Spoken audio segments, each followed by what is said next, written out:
भाइयों और बहनों,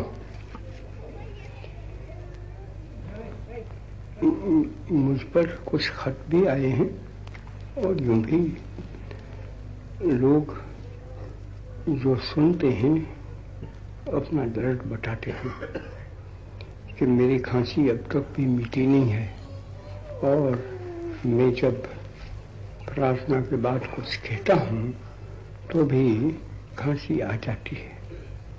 खांसी आ जाती है, प्रार्थना के बाद कहता हूँ, उसमें वो तो सच्ची बात है, लेकिन उसमें से ये अनुमान नहीं निकालना चाहिए कि अभी भी मेरी खांसी जारी है। ऐसा नहीं है। 4 रोज से मैं महसूस कर रहा हूँ कि मेरी खांसी दिन प्रतिदिन कम होती जाती है। उम्मीद तो ऐसी है कि जितनी है वो भी अभी निकल जाएगी और प्रार्थना के समय भी थोड़ी दिक करती है, वो भी नहीं होने वाली है।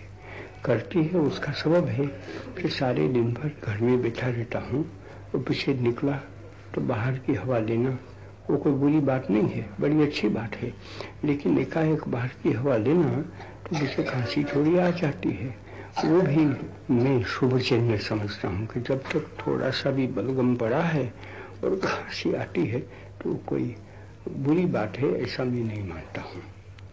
दूसरी ये भी बात तो है कि आज कल मैं कोई डॉक्टर की या तो वैद्य की भी दवाई नहीं करता हूँ। डॉक्टर तो कहते हैं, यहाँ मेरे सामने ही पड़ी है कि पेनिसिलिन ले लेते तो 3 दिन में खत्म होने वाली चीज है, उसको 3 हफ्ते लग गए। उस चीज को मैं मानता नहीं, ऐसा भी नहीं है, मैं उसको मानता हूँ, लेकिन साथ साथ मैं ये समझ गया हूँ कि राम नाम वो सबसे बड़ी ऊंची दवा है। वो उसको कहते भी हैं कि राम नाम वो रामबाण दवा है। तो जैसे राम का बाण काम कर लेता था कि जैसा गया ऐसा ही, वो कोई बाण निष्फल नहीं जाता था, इसी तरह से राम नाम रूपी जो दवा है वो भी कभी निष्फल नहीं जाती है। लेकिन हाँ, इसके लिए थोड़ी धीरज तो चाहिए। मेरे लिए इस अवस्था में और आज जो स्थिति दिल्ली में क्या कि सारे मुल्क में चल रही है, उसमें दूसरा चारा नहीं मैं पाता हूँ। और अच्छा है कि सिवाय ईश्वर की मदद, सिवाय ईश्वर के नाम के और कुछ है ही भी नहीं। कितनी भी कोशिश मैं करूं, मनुष्य की हैसियत से वो सबकी सब बर्बाद जाती है। वो मेरे शब्द हैं, वो एक जमाने में असर रखते थे, आज नहीं नहीं रखते हैं। उसमें कोई मैं बड़ा गुनहगार हो गया हूँ। आज मैं जो दिल से बात नहीं करता था, जो मैं पहले करता था, ऐसा तो है ही। मैं जानता हूँ कि मैं तो दिल से ही बात करता हूँ, आप भी वही है, लेकिन युग बदल गया तो युग की तासीर वो तो होने वाली है, मुझ पर भी होनी चाहिए। मेरी उम्मीद है कि वो नहीं होने देता हूँ मैं। क्यों नहीं कि मैं जो जैसा था वैसा ही हूँ। जैसी बात मैंने 15 साल में यहाँ आया तब निकाली, वही बात आज भी कह रहा हूँ। जो मेरी श्रद्धा सत्य और अहिंसा पर तब थी, वो श्रद्धा आज है, बल्कि अगर हो सकता है तो ज्यादा है। ये मेरी हालत है। इसलिए मैंने कहा कि जो आज युग बदल गया है तो मैं तो नहीं बदला हूँ, लेकिन सब इतना प्रयत्न तो नहीं करते हैं। तो आप पर सबके पर है, ऐसा भी मैं कैसे कह सकता हूँ। श्रद्धा से आप प्रार्थना सुनते हैं तो शायद आप पर तो युग का असर नहीं है, लेकिन है तो भी आप उसमें क्या करने वाले थे। जैसे मानवी जैसा स्वभाव से बना है ऐसे ही कर सकता है, उसमें कृत्रिमता को तो कोई स्थान ही नहीं है। तो अगर मैं जो काम आज कर रहा हूँ वो राम का नाम लेकर करता हूँ, उस पर मेरी श्रद्धा है, तो क्या वजह है कि इस वक्त एक मुझ पर कोई व्याधि आ जाती है, वो एक मामूली चीज से आदमी व्याधि होती है, तो या तो व्याधि दूर हो जाती है या तो व्याधि उसको दूर कर देती है, तो बस चला जाता है, मर जाता है। तो मरना वो तो सब जन्म के साथ मरण तो लिखा ही है, तो उसमें कौन सी बड़ी बात है। तो मैं इतनी भी खामोशी न रखूं और इतना भी राम नाम पर विश्वास न रखूं कि उसको मेरे पास से कुछ काम लेना है तो मुझको जिंदा रखेगा, और नहीं लेना है तो बस वही खांसी से मुझको मार डालेगा। दोनों चीज मेरे नजदीक, आपके नजदीक, सब जो राम नाम लेते हैं उनके नजदीक आज लड़की ने गाया, वो तो छोटा सा ही भजन है, बड़ा अच्छा है कि तू राम नाम ले, उसको क्यों भूलता है। काम को भूल जा, क्रोध को भूल जा, राग को भूल जा, मोह को भूल जा, लेकिन राम नाम को मत भूल, क्योंकि वही इस जगत में तेरा सहारा है। तो ये सब हमेशा भजन में गाना, भजन ऐसे ही सुनना, चिंतन भी उसका करना, लेकिन ऐन मौके पर जब खांसी आती है तो बस चलो पेनिसिलिन ले लो, या तो वही कुछ दूसरी चीज बताते हैं वो ले लो, तो राम नाम कहा गया। वहां अगर राम नाम पर मैं श्रद्धा नहीं रखता हूँ तो पीछे ये बड़ा काम है, पेचीदा है, उसको करने में राम नाम तो कुछ काम नहीं करेगा, तब मेरा पुरुषार्थ काम करेगा। तो मैं आपको कहता हूँ कि मैं एक हीन पुरुष हो जाऊंगा, निकम्मा बन जाऊंगा मेरे नजदीक। दूसरे माने न माने वो दूसरी बात है, लेकिन मेरे नजदीक मैं हीन बन जाऊंगा। मैं तो मानता ही हूँ कि मैं कुछ कर ही नहीं सकता, पुरुषार्थ कुछ नहीं करेगा। तो अगर मेरा पुरुषार्थ ऐसे बड़े काम में नहीं करेगा तो ये छोटा काम, मामूली खांसी को मिटाना, उसमें मैं राम को भूल जाऊँ, कैसे भूल सकता हूँ। इसलिए अगर वो 3 हफ्ते गए और भी थोड़े दिन जाने वाले हैं कि जब बिल्कुल नाबूद हो गई है, तो उसमें कौन सी बड़ी बात है। मैंने वो तो कहा तो इसी कारण सर कि किसी को घबराहट न हो। 3 हफ्ते गए और भी थोड़े दिन जाने वाले हैं कि जब बिल्कुल नाबूद हो गई है, तो उसमें कौन सी बड़ी बात है। मैंने वो तो कहा तो इसी कारण सर कि किसी को घबराहट न हो कि वो प्रार्थना के समय भी मुझको खांसी आ जाती है, और खांसी उन लोगों को दिख करती है, मुझको नहीं दिख करती है। मुझको उसका असर ही नहीं होता है, बस असर जो होता है यही कि लोग दुखी होंगे उससे कि हाँ उसको तो बड़ा व्याधि है, व्याधि तो है ही नहीं, अभी वो जा रही है। लेकिन कभी मुझको लगा कि इतनी बात तो मैं आपसे कर दूंगा। वो तो राम नाम की बात, एक खांसी की बात निकालने में आ गई। अब हमेशा जैसे आती है इसी तरह से आज भी कमली आ गई, आज भी चीख भी आ गई, और वो कमलिया तो यहाँ बनी है तो बड़े शौक से। वो तो एक मुसलमान भाई दे गया, वो कारीगर है, अच्छी कमली है, उसमें 2.5 रत्तल तो रुई है और कुछ कपड़ा भी रंगीन है। रंगीन रहे तो मेली नहीं लगेगी, मेल तो लगता है रंगीन हो या तो सफेद, सफेद पर मेल जल्दी देखने में आता है, रंगीन है तो कुछ देरी से देखने में आता है, मेल तो लगता ही है। कुछ भी हो, वो तो ऐसी खूबसूरत बनाकर लाए हैं और ऐसी कमलियां रख गए हैं। वो सब की सब जिनको पहुंचनी चाहिए उनको पहुंचाने की चेष्टा हो रही है। अब तो चारा का दिन आने हैं, तो मुझको अभी कोई शिकायत की तो बात नहीं है। मैं कह नहीं सकता हूँ कि लोग जितनी उत्साह से भेजना चाहिए इतनी उत्साह से नहीं भेज रहे हैं। तो मैं तो धन्यवाद ही देना चाहता हूँ कि इतनी तेजी से वो कमली वगैरह भेज रहे हैं, और पैसे भी भेज रहे हैं कि भाई पैसे हम तो सस्ते में सस्ते नहीं ले सकते हैं, तुम ले सकेंगे तो हम तुमको इतने पैसे लेते हैं, लेकिन वो पैसे से तुम्हारे वो कमली ले लेना है, रजाई ले लेना है और लोगों को पहुंचाना है। तो बस ये काम ऐसे चल रहा है।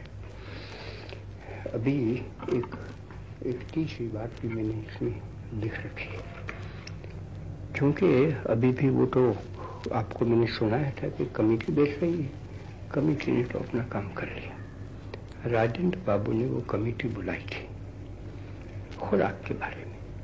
वो कमेटी का काम कपड़े के बारे में कुछ कहने का नहीं है, लेकिन मैंने तो दोनों बात सुना दी। जो मैंने सुनाई और महीनों से मानता आया हूँ, उसी चीज पर और भी मैं कायम हो गया और उसको दोहराना चाहता हूँ, क्योंकि वो काम ऐसा है कि गरीब लोग इससे परेशान होते हैं। मुझको कोई खत लिखता है, कोई कह जाता है,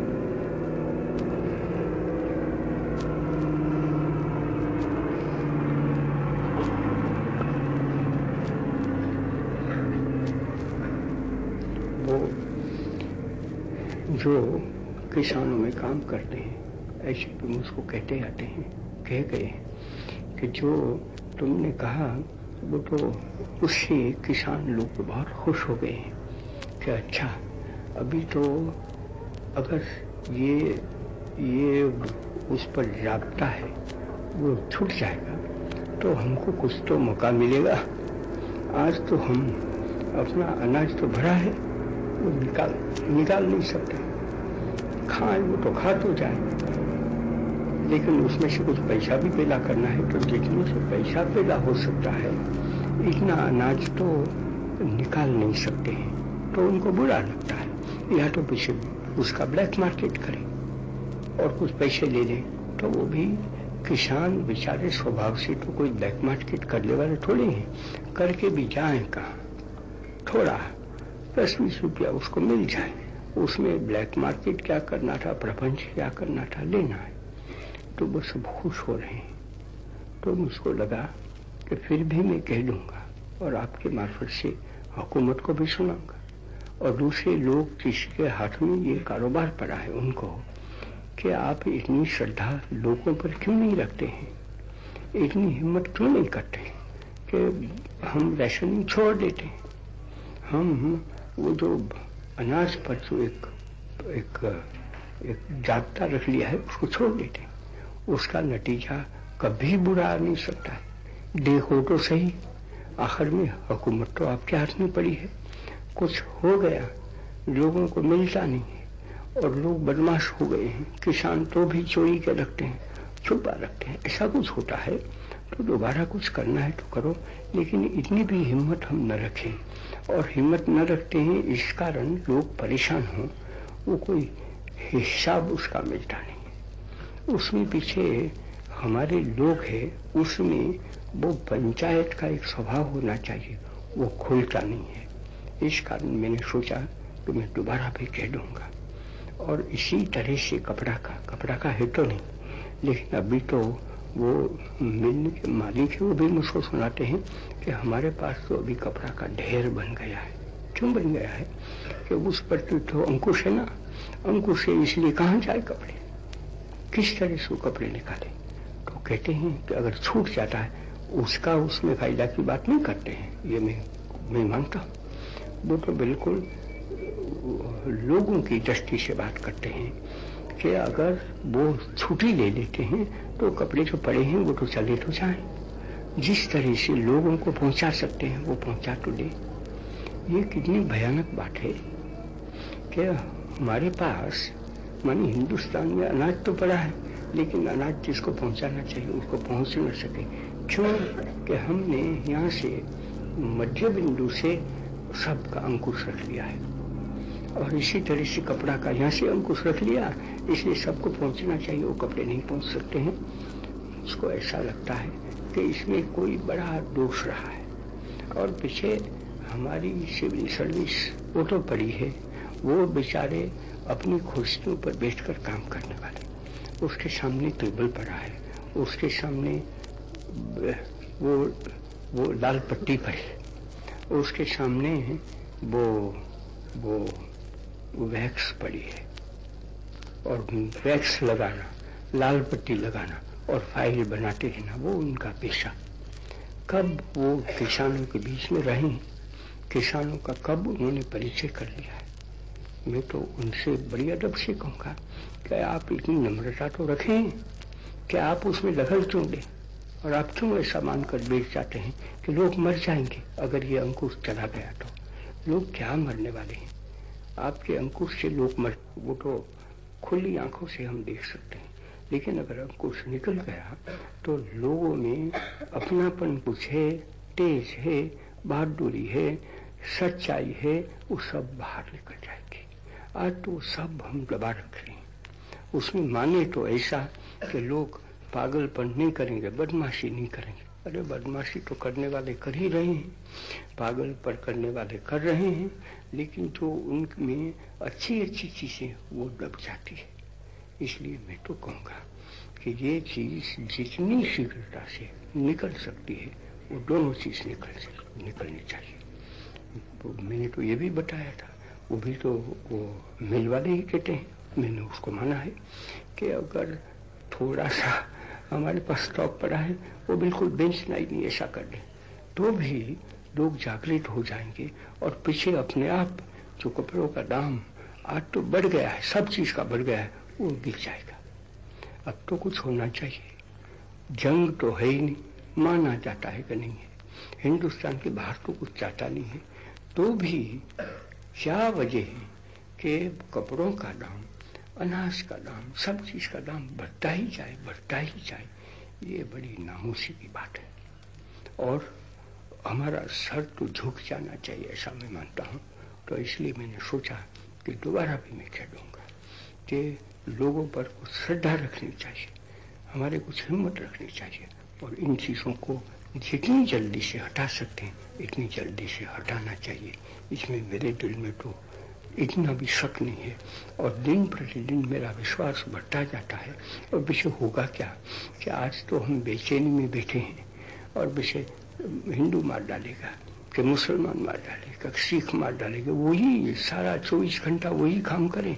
उससे बेहतर नहीं है कि ऐसा काम में हम लग जाएं और ये चीज को भूल जाएं कि हमारे बीच में भी वही मनुष्य है तो सही वो, लेकिन हम उसका विचार करने से उसको भूलने वाले नहीं है।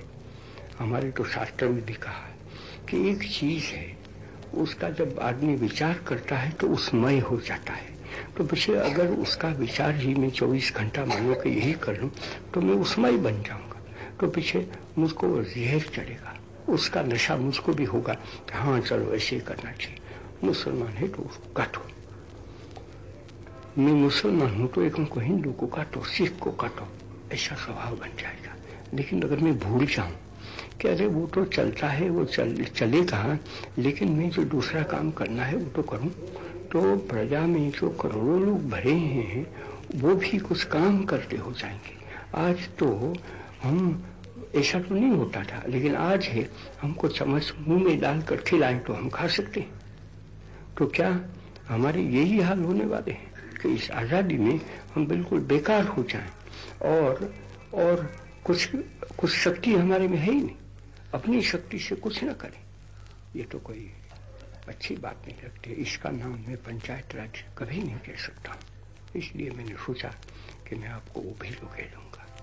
और मैं आखिर की बातें कहना चाहता हूँ तो दक्षिण अफ्रीका की है, थोड़ा तो मैंने कह दिया। तो दक्षिण अफ्रीका से मेरे पास तार आया है। तार में लिखते हैं कि तुमने तो हम पर बड़ा उपकार किया है। कहकर उपकार में क्या करने वाला था, मैंने तो जो मुझको लगा वो चीज मैंने कह दी कि वहां तो चल रहा है और वो लोग सत्याग्रह कर रहे हैं। तो उस सत्याग्रह की तो ये गुण पड़ा है कि उसमें तो जो रामभद्र चौधरी गा गए वो तो उसी चीज में था, लेकिन वही चीज थी कि वो तो उस वक्त तो पंजाब में मार्शल लॉ चलता था, तो बड़ी जातियां होती थी और लोग भी घबराहट में पड़ जाते थे। पेट के बल चलो तो पेट के बल चलते थे, क्यों कि वो अपनी जान प्यारी थी। तो जान प्यारी रखने के लिए पेट के बल चलना है, चलो यहाँ से। वो तो उसको कहते भी हैं, वो क्या उसको गली का नाम मैं भूल गया, उस गली का नाम भी ऐसा ही है। वो गली का नाम एक छोटी सी गली अमृतसर में पड़ी है और मुझको बताते कि भाई यहाँ जैसे आए तो सोल्जर पड़े थे, वहां कहते चलो पेट के बल पर, तो पेट के बल पर चलते थे। एक सिर्फ जिंदा रहने के लिए अगर वहां खड़े रह जाते और कहते कि किसको कहते हैं कि पेट के बल चलो, हम नहीं चलेंगे, तो उसको मार डालते ना, इतना ही होने वाला था। तो ये सब देखकर रामभद्र चौधरी ने लिखा, कदी नहीं हारना भावे साड़ी जान जावे। बाकी तो उसमें ज्यादा लिखा है, ऐसी ही चीज है, लेकिन वो बात सच्ची है। सत्याग्रह के लिए तो बिल्कुल ऐसा है कि जान चली जाए, पैसे चले जाए, लेकिन कभी हारना नहीं, वो सत्याग्रह है। क्यों? कि उसमें सत्य आ जाता है। अगर असत्य काम करना है और उसको लगावे कि भावे साड़ी जान जाए, कभी नहीं हारना, तो वो तो झूठ हो जाता है। वो असत्य के लिए नहीं है, सत्य के लिए है, स्वमान के लिए है। ऐसा जब होता है तो कभी हारना नहीं। तो मैंने तो इतना ही कह दिया कि वो लोग मुट्ठी भर हों उससे क्या हुआ, और ऐसा करने वाले करोड़ों हो नहीं सकते हैं। वहाँ तो करोड़ों की आबादी हमारी नहीं है, लाखों की पड़ी है। लाखों में से अगर सैकड़ों मिल गए हमको, मैं तो कहूँगा कि अगर 10 भी मिल गए तो 10 वो हिंदुस्तान का नाम रखने वाले हैं और हिंदुस्तान का काम करने वाले हैं। पीछे वो लिखते हैं कि लोगों को ये भी क्यों नहीं कहते हैं कि हमको कुछ पैसा भी भेज दें। अभी वो मुझको चुपता है। क्यों चुपता है? कि दक्षिण अफ्रीका में जो हमारे लोग पड़े हैं वो मिस्किन नहीं है पैसे से। तो पैसे कमाने के लिए गए, वो कोई वहाँ परोपकार करने के लिए नहीं गए हैं। ये है कि जो लड़ने वाले वहाँ पड़े हैं उनको तो पैसे डाल, लोग बहुत पैसे नहीं देंगे। पैसे जिसके पास पड़ा है उसको पैसे प्रिय रह जाता है, और स्वमान इतने दर्जे में थोड़ा अप्रिय सा हो जाता है। अरे स्वमान क्या पड़ी है, हमारा मान सब है, वो सब पैसे में पड़ा है। मान पैसे में है, जान पैसे में, सब कुछ। पैसा है तो सब कुछ है, नहीं है तो नहीं है। झूठी बात है, सराहन झूठी बात है, लेकिन उसको मानकर बहुत बेचने वाले बैठे हैं। तो वो कहते हैं इस कारण कि हम तो ये लड़ने वाले हैं, लेकिन हमारे पास पैसे तो है, मिलते हैं। पैसे बिल्कुल नहीं मिलते हैं तो आज तक कैसे चलाए। और पीछे वो तो वहाँ चलाते हैं, लेकिन पूर्व अफ्रीका में पड़े हैं। वो तो सारा अफ्रीका का जो किनारा है और पूर्व किनारा है वो हमारे लोगों से भरा है, और हमारे लोग ताजे भी हैं। तो मैं तो पूर्व अफ्रीका के लोग हैं, उनको कहूँगा कि आप पैसे भेजें। मैं तो यहाँ से भी कह सकता हूँ, लेकिन आज मैं किस मुँह से किसको कहूँ। वो हमारे लोगों से भरा है और हमारे लोग ताजे भी हैं। तो मैं तो पूर्व अफ्रीका के लोग हैं, उनको कहूँगा कि आप पैसे भेजें। मैं तो यहाँ से भी कह सकता हूँ, लेकिन आज मैं किस मुँह से किसको कहूँ। हमारा हिंदुस्तान आज मिस्किन सा बन गया है। करोड़पति करोड़ तो कमा गए हैं, लेकिन वो करोड़ जो कमाए हैं उस पर भी अभी तो एक टैक्स वगैरह कुछ लगा दिया है, तो उनके पास बहुत रहता नहीं है। और पीछे एक हमारी कम नसीबी से लड़ाई कर रहे हैं, इस कारण से हमको करोड़ का नुकसान हो जाता है। ऐसा एक मिस्किन मुल्क पड़ा है, उसको ये कहने की मेरी हिम्मत नहीं चलती है कि आप अपनी जेब में हाथ डालो और वहाँ जनूबी अफ्रीका में भेजने के लिए पैसे लो। मैं जब पढ़ा था वहाँ, तब तो आप लोगों ने पैसे मुझको काफी भेजे। मैंने तो मनाही की थी। उस वक्त तो गोखले महाराज जिंदे थे। मैंने उनको टाल दिया कि भाई पैसा मत भेजो, आपका आशीर्वाद है, सारा हिंदुस्तान का बल वो हमारे पीठ पर बल है, वो हमारे लिए काफी है। पैसे यहाँ से हम किसी न किसी तरह से ले लेते थे, लेकिन वो कैसे रोकने वाले थे। तो पीछे यहाँ तो आप लोगों ने एक तंगसाल बना दी, और पैसे तो पंजाब से इतने पैसे आए, सारे हिंदुस्तान से, और उसमें पीछे टाटा तो ऐसे काम में रहते हैं, तो उन्होंने भी काफी पैसे दिए। तो पीछे मेरा ऐसा ख्याल है कि कुछ 5-7 लाख के उससे भी ज्यादा पैसा आ गए। रोक कौन सकता था, कौन रोकने वाले थे। नहीं, हम तो भेजें, हमारा धर्म है, वो भी एक जमाना था। आज मैं नहीं पाता हूँ कि इस तरह से हमारे लोगों को मैं कह सकता हूँ कि नहीं तुम भेजो। भेजना आज दुश्वार है ऐसा मैं समझता हूँ, लेकिन वो यहाँ दुश्वारी है। बाकी जो पढ़े हैं, हमारा तो मॉरिशस में काफी हिंदुस्तानी पढ़े हैं, और वहाँ तो इसमें तो कोई हिंदू मुसलमान झगड़ा हो नहीं सकता है, सबका समान है। वहाँ तो कोई ये हिंदू हो ये मुसलमान ऐसा तो चलता नहीं है। हम सब हिंदी पढ़े हैं, और हिंदी भी कूली है हम, तो हम सब कूली पढ़े हैं। तो वहाँ तो वैसे सबको मुसलमान को लेना है, हिंदू को लेना है। और अफ्रीका में, अब ईस्ट अफ्रीका में, जानकीबार में क्या, मोम्बासा में क्या, काफी हिंदी पढ़े। जो पैसे निकाले तो पैसे से उनकी लड़ाई चल सकती है और उनको इमदाद मिल सकती है। और इसी तरह से बेलागोआबे में है, इनामबेन में है, मोजाम्बिक में पढ़ा है, मॉरिशस में पढ़ा है। ऐसे हमारे लोग पढ़े हैं। ईश्वर की मेहर है हमारे पास कि वो लोग के पास पैसे भी पड़े हैं, इतने पैसे बचा सकते हैं। आखिर में वो जो ऐसी लड़ाई करने वाले मोशोक नहीं उड़ा सकते हैं, वो शराब वगैरह पी नहीं सकते हैं, रंडीबाजी में पैसे निकल नहीं सकते, उनको तो खाना चाहिए। तो खाना तो मिल जाता है, उसमें कौन सी बात है। तो इतने बहुत पैसे खर्चने की उसमें बात नहीं रहती है।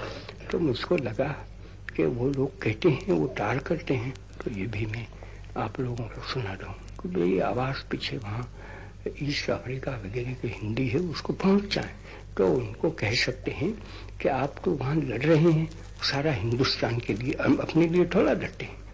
तो सारा हिंदुस्तान का मान के लिए लड़ते हैं, तो हम भी कुछ तो वहाँ जाकर जेल में तो नहीं जा सकते, तो यहाँ बैठे बैठे आपको पैसा तो भेज सकते हैं, तो वो पैसे भेजें। और आप में से भी कोई ऐसा समझते हैं कि मेरे पास तो बहुत पैसा पड़ा है, तो चलो थोड़े रुपये में उसमें से भेज दी, तो दूसरी बात है। मैं किसी को रुकावट तो नहीं करना चाहता हूँ, लेकिन मेरी हिम्मत नहीं है कि मैं मेरे हाथ लंबा करूँ। यहाँ हिंदुस्तान में हम जब परेशान पड़े हैं तब पैसे के लिए इतनी बात नहीं कहना चाहता था।